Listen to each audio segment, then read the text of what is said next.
ভারী বর্ষণ ও পাহাড়ি ঢলে সুনামগঞ্জ শহরের বেশিরভাগ এলাকা তলিয়ে গেছে।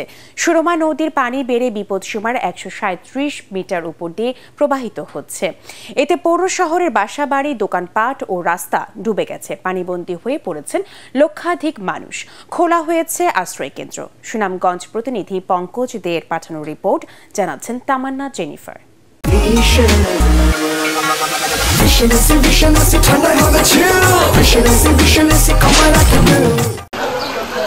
সুনামগঞ্জ পৌর শহরের নতুন পাড়া, বাঁধনপাড়া, হাসননগর, আরপিনগর, উকিলপাড়া সহ প্রায় সব এলাকার সড়কই এখন পানির নিচে। আকস্মিকভাবে এই পরিস্থিতি হওয়ায় অনেকের দোকানের মালামাল ও বাসাবাড়ির আসবাবপত্র ভিজে নষ্ট হয়েছে। ঈদের দিনে শহরের অনেককে এসব সরানোর কাজে ব্যস্ত থাকতে হয়। সকালে দোকানে এদিকে প্রচুর পানি, এদিকে খুব মালপত্র সব কিছু করার মতো নাই, তো পানি তোলে সব একটা মর। ভাই আমরা সকালে এদিকে শুকনা, এখন বর্তমানে 1 ঘন্টা হয়েছে না, পানি আটু পানি গেছে। আমরা দোকান দেখানো পানি মাল বিদ্যা বিনাশ, খুব ভয়াবহ অবস্থা।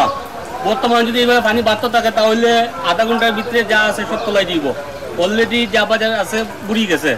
সুনামগঞ্জ পৌরসভার নির্বাহী প্রকৌশলী জানান, জলাবদ্ধতা দূর করতে কাজ শুরু করেছেন তারা।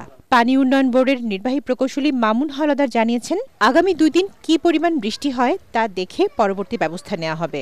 পরিস্থিতি মোকাবেলায় শুকনা খাবার ও ত্রাণ মজুত করেছে জেলা প্রশাসন। আবহাওয়া অধিদপ্তরের যে পূর্বাভাস সে অনুসারে নদীর পানি বৃদ্ধি পেতে পারে। আশ্রয় কেন্দ্রগুলো খুলে দেওয়া হয়েছে, যাদের প্রয়োজন তারা আশ্রয় কেন্দ্রগুলোতে আশ্রয় নিচ্ছে। আমাদের প্রশাসনের পক্ষ থেকে সর্বাত্মক সহযোগিতা এই আশ্রয় কেন্দ্র সহ সার্বিক বিষয়ে অব্যাহত রয়েছে।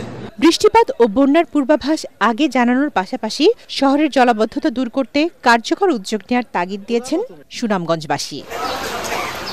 Bureau report, ATN Bangla.